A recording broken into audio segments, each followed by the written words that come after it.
రాష్ట్రంలో కాంగ్రెస్ పార్టీ అధికారంలోకి వచ్చిన తర్వాత ఏ వర్గం కూడా సంతోషంగా లేదని బీఆర్ఎస్ వర్కింగ్ ప్రెసిడెంట్ కేటీఆర్ అన్నారు.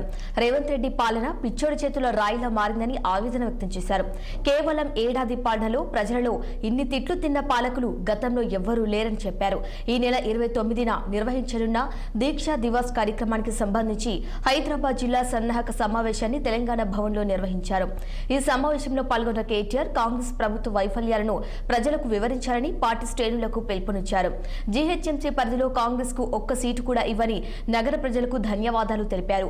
రేవంత్ రెడ్డి ఎత్తైన కుర్చీలో కూర్చొని గొప్ప మనిషిని కావాలని భావిస్తున్నారన్నారు.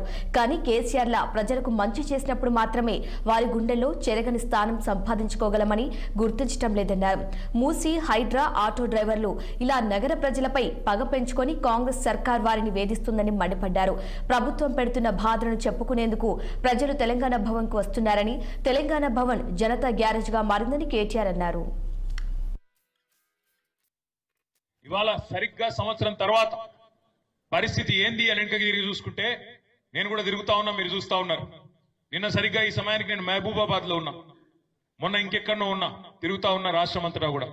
ఎక్కడికి పోయినా ఎవరితో మాట్లాడించినా వాళ్ళు హైదరాబాద్ లో ఉండే సంపన్నులైన బిల్డర్లు కావచ్చు, లేదా మహబూబాబాద్ లో ఆటో నడుపుకునే ఓ తమ్ముడు కావచ్చు, లేదా ఒక సామాన్య రైతు కావచ్చు, లేదా ఒక సంపన్న పారిశ్రామికవేత్త కావచ్చు, ఎవరిని కదిపి అడిగినా అందరి మాట ఒకటే, అందరి నోటమ్మడ వస్తున్నది ఒకటే, కేసీఆర్ ఉన్నప్పుడే బాగుండే, తప్పు జరిగింది అనే మాట ఇవాళ రాష్ట్రంలోని ప్రతి నోట్లోంచి వడ్ల కొనుగోలు కేంద్రాల కాడ కూర్చునే రైతుల నుంచి మొదలు పెడితే చేన్లు ఇలా కోతల కాడ కూర్చొని కూలీలు, రైతు కూలీల దాకా ప్రతి ఒక్కరి నోట్లోంచి వస్తున్న మాట ఒకటే.